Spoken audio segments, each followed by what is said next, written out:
I'm Christine Persichetti. A Catholic church in Corona has become a godsend for the homeless in Queens. The Father Felix Varela Food Pantry and Soup Kitchen feeds hundreds of people in need every month.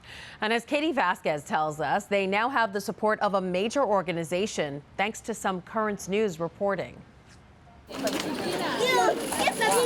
The line to the Father Felix Varela Food Pantry and Soup Kitchen in Corona wraps through the parking lot and down the block. People wait as early as 7 a.m. for the doors to open at 3. It's a demand that Our Lady of Sorrows pastor, Father Manuel Rodriguez, says can sometimes be overwhelming. And the number of asylum seekers is growing every day. So you see more people coming, more people in need of food. The church opened the food pantry in September of 2023, and quickly it began to feed dozens of people every week at the soup kitchen and every month at the food pantry. But it wasn't enough for the growing lines.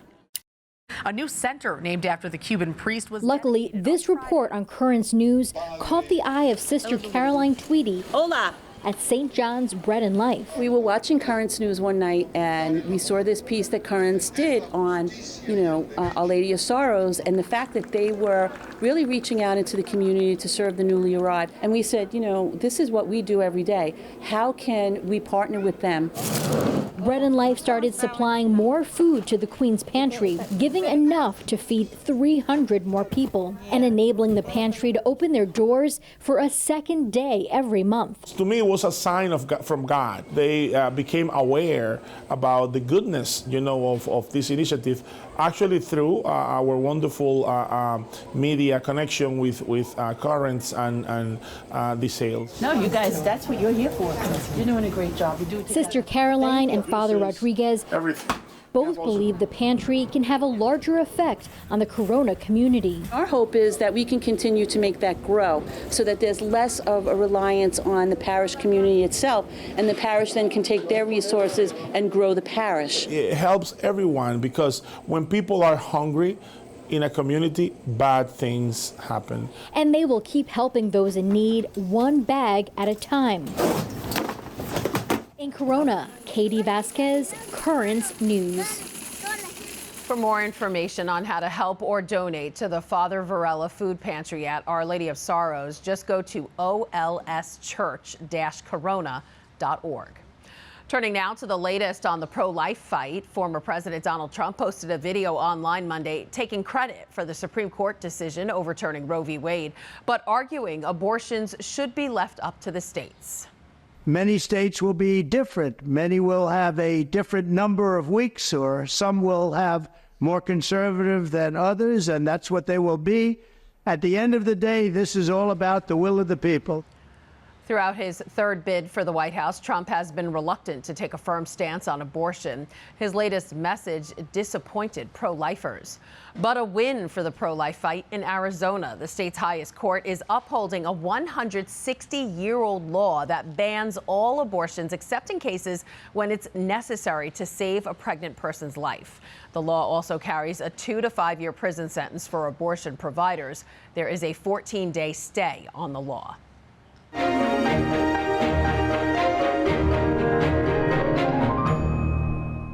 The Diocese of Brooklyn's Eucharistic revival is just over a week away. More than 8,000 people are expected to converge on the USTA Billie Jean King National Tennis Center on Saturday, April 20th. The day-long event in Flushing Meadows Corona Park will include Mass, a Eucharistic procession, inspiring speeches, and tons of live music. And there's still time to reserve your seat. Just sign up at your local parish. And for more information, just go online to dioceseofbrooklyn.org. And we are now less than 100 days from the main event of the revival, the National Eucharistic Congress. Tens of thousands of faithful will travel from all over to meet in Indianapolis from July 17th to the 21st. The 5-day event will include large-scale liturgies, dynamic speakers, and opportunities for quiet prayer. The Congress is the pinnacle event of the 3-year campaign started by U.S. bishops to inspire a deeper love for Jesus in the Eucharist. And you can hear Brooklyn's Bishop Robert Brennan speaking on the revival. He's taking part in a special program called Beautiful Light, a Paschal Mystagogy, where bishops dive into the sacred mysteries of the Mass. Bishop Brennan will be live on the National Eucharistic Revival's Instagram, Facebook, and YouTube pages this Thursday, April 11th at 8 p.m. And of course, we will cover Bishop Brennan's message the next day right here on Currents News. The Catholic Church is growing in the Diocese of Brooklyn and around the world. That's according to some new reports. Let's take a look at the numbers, starting first with the Vatican. Its 2022 statistical yearbook of the Church showed the number of baptized Catholics increased by 14 million that year. The highest numbers happened in Africa with an increase of 3%, and the Americas also saw an increase of 0.9%. But the Church saw a decline in the number of priests and seminarians. A report by the Center for Applied Research in the Apostolate, or CARA, said while the number of parishes has decreased by 9% over the last 50 years, Catholics have grown by 46% around the country. The Archdiocese of New York saw the most substantial increase, 118%. The Diocese of Brooklyn says it's also seeing growth. There were more than 8,500 baptisms in 2022. That's 1,700 more than in 2021, which saw more than 6,800 baptisms. This comes after an almost decade-long decline in babies in the baptismal fonts.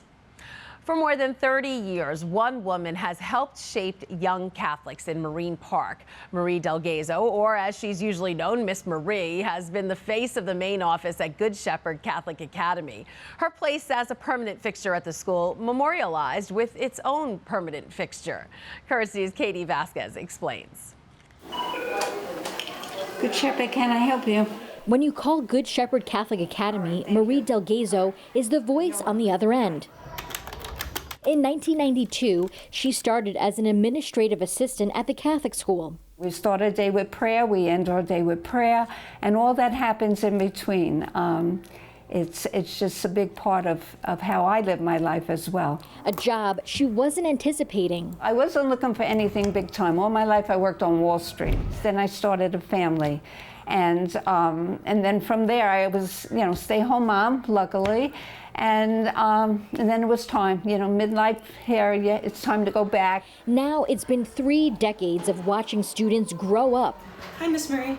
Like Emerson Raimundi, an 8th grader at the school. Every family needs a sturdy foundation, and for us, that's Marie. She's an amazing secretary, and even through the most difficult situations, she's been there for us through thick and thin.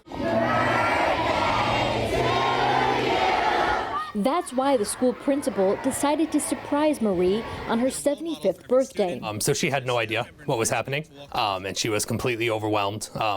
A little nervous at first, I think, but just to see the amount of love that everyone here has for her. The singing wasn't the only surprise. A statue of Jesus with the image of the Divine Mercy was dedicated to the hard worker. For the sake of his sorrowful passion. A gift that she hopes others will find the same comfort in that she does. I hope those who see me stop there, that maybe will just take a look at the statue and just offer up a word to Jesus. And she has no plans to retire anytime soon. I just have to drive, and being around here and the young kids, you're forever young. In Marine Park, Katie Vasquez, Currents News. And congrats to Miss Marie.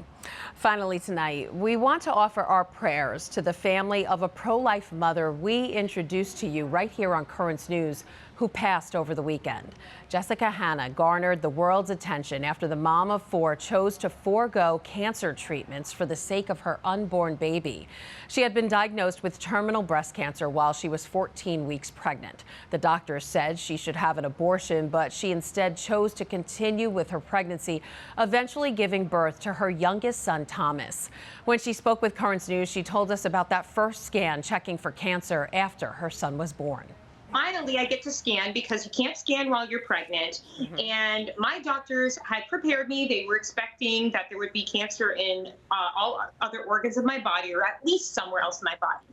I did a CT scan of the chest and abdomen. It was clear. I did a bone scan. It was clear.